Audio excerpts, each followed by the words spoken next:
Okay, by now you might have heard of the Nokia N9, and I just thought that for my first video here on Tech Monster, I wanted to share my opinions on both Migo and the actual hardware of Nokia N9. But before we do that, we're also going to go back in history and see what actually started this entire Migo thing. Well, now you might be wondering, what is Migo really?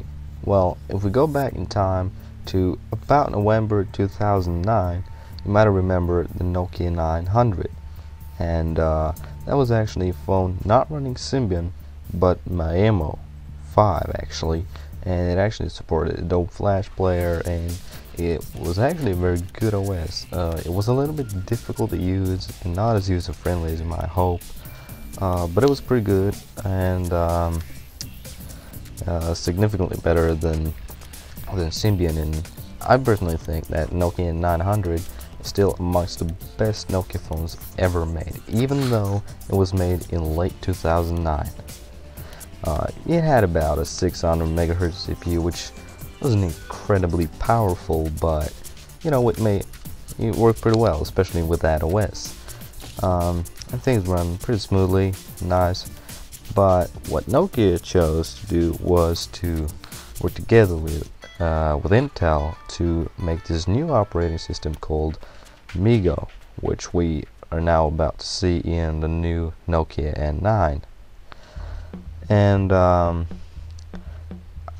kind of think like if Nokia would actually chosen to use Maemo instead of Symbian, I think they could have done a lot better than what they have done.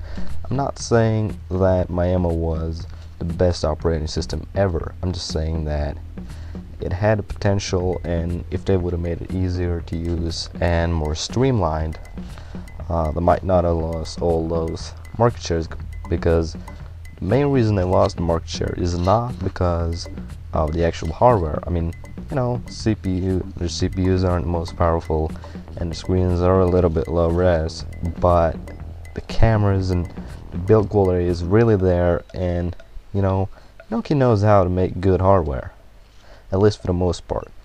But Symbian OS was an OS that was made for normal phones like Nokia N95 that had a keyboard. It wasn't made for touch input, and since the S60 it has been sort of improved, and you know, after a while it got kinetic scrolling and a lot of nice stuff, but it wasn't really up to iOS, which was the biggest competition back in the Nokia 97 days. But then later on you also got Android that really was also just like iOS, just made simply only for touchscreens. It was optimized, the input was optimized, the gestures were working properly. And what is great to see in Migo is that it really done this well. I mean, if you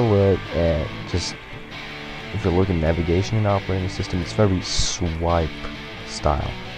You swipe between different screens to get your multitaskings and stuff like that, and you can even scroll to see your multitasking or swipe to see your multitasking while you're watching the video, and it's actually super smooth.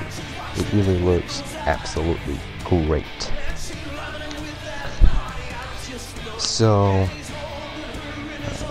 you know, it took a long time, and I'm sad to say that right now it just seems like it's a little bit too late. I mean, it's kind of sad that, you know, we're not going to support it and all of that. Well, actually, they have said recently, well, not necessarily recently, but for a little while ago, that they will support it for years to come. So that's great.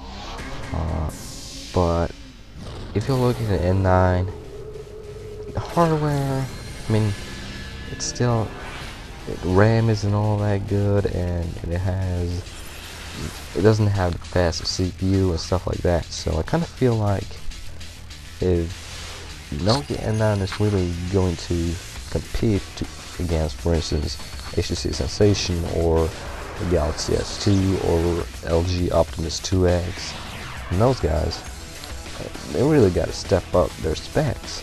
I'm not saying the specs is everything, and but you gotta be with the competitors. I mean, look at LG. They were really way back there. They were releasing some kind of like, you know, mid-range devices, and they had their own flash operating systems and stuff like that. But then they said like, you know what, we're gonna step into this game quickly, and they were like, we're gonna use NVIDIA Tegra 2 and be the first one with dual core and just really, you know, grab the media's attention. And to a certain extent, they did that. And the device is pretty good. It has had some issues, like for instance, the boot loop thing kind of, it turns itself off and then restarts like about 6 times a day. Someone experienced that, but it has been fixed now. But I don't know, they did at least improve, and I mean, they were doing pretty darn bad with their phones. So I mean, the big old monster Nokia, yeah, I think they might be able to do that after a while.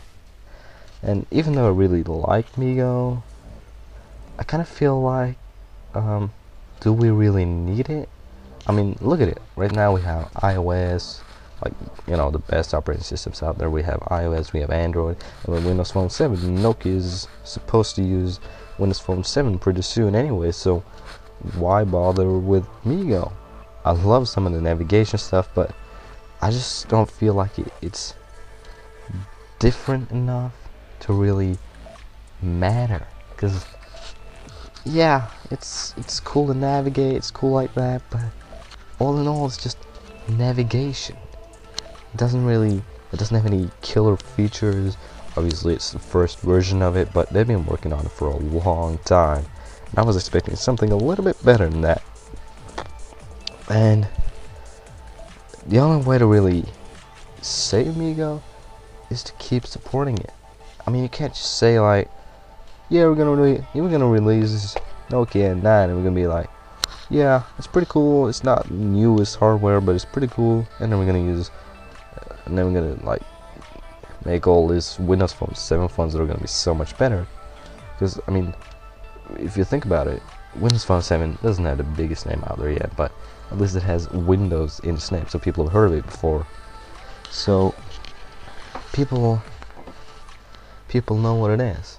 Migo, people don't really know what it is, and if it doesn't run the best hardware and it isn't really the killer phones, then why would people buy it unless they're really cheap? So I mean, Nokia can't just say like, yeah, you can take this Nokia 9 and we're gonna support Migo for years to come, but we're not gonna make any more Migo phones. I mean, who cares? Who would care about Nokia 9 if it's already outdated way before it's even released? I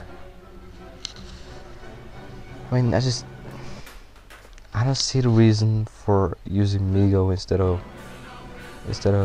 Windows Phone 7, because I mean, Windows Phone 7 has some pretty cool navigation too. It's also very swipe based and intuitive and nice. So, and with the Mango update, it's gonna be pretty darn cool. I think that can really help, because Windows Phone 7 sales, they've been pretty bad, to put it bluntly. You know, they haven't done too well.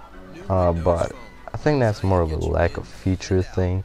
And once you get the Mango update, which will add all these features, and you slap a Nokia logo on it, I mean, we gotta face it, because even though Nokia's done bad, they still have a brand. And I think that with the Mango update and Nokia's hardware, they can make some pretty killer phones. So I think it's gonna be pretty good with the Windows Phone 7 phones. But I don't really see Migo getting all that big, because I mean, even though they keep supporting the OS, which is great, they have to release some new phones. If they do, Migo might make it. But if they don't, it doesn't matter, because the hardware is already outdated way before it's released. I mean, if you look back at like, I mean, HTC had the HD2, which had a 1 gigahertz CPU back in the late 2009. A little bit later, I think, than when Nokia Nokia released their N900. sorry, but and it just seems like they can do some of the hardware very well, like cameras, for instance. They make the best cameras, at least by in my opinion. They do. But there was some hardware parts, like, I mean, they were late to get capacitive touchscreens. They were using resistive touchscreens for a long time. They had an X6 I think that was the first Nokia phone with capacitive touchscreen display, and you know, the resistive touchscreens, they were pretty darn responsive for being resistive phones, but they got scratchy a lot easier, and getting fingerprints off was a lot more difficult, and actually getting fingerprints off of even the Nokia N8 is still a little bit difficult. And I gotta say, I'm surprised that I haven't seen Nokia N8 instead of N9, because I'm used to saying N8, but still. So there are some hardware parts that are really the best in the entire industry, and then there are other parts of the hardware where they are like way back. I mean, look at the N8. It has a 680 megahertz CPU. That's like 80 megahertz more powerful than the one they had, the best phone they had in 2009. So, I mean, I hope they really get their CPUs and the RAM and GPUs, really get those improved, you know. And then you also have this fragmentation in hardware, and that's why I'm happy that it's supposed to use Windows Phone 7 in the future, because you don't have to have all that fragmentation in hardware, because you use OE Store, and some apps works for different phones, and it's not just fragmentation as far as software goes, but it's an incredible fragmentation in just hardware itself. Like, some have keyboards, others don't. I mean, it's kind of difficult to develop for Nokia.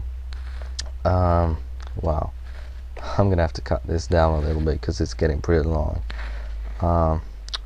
Well, I gotta come up with a conclusion, and to be honest, if you're not too interested in having the fastest CPU, and 1 GHz single core CPUs, they're still pretty good.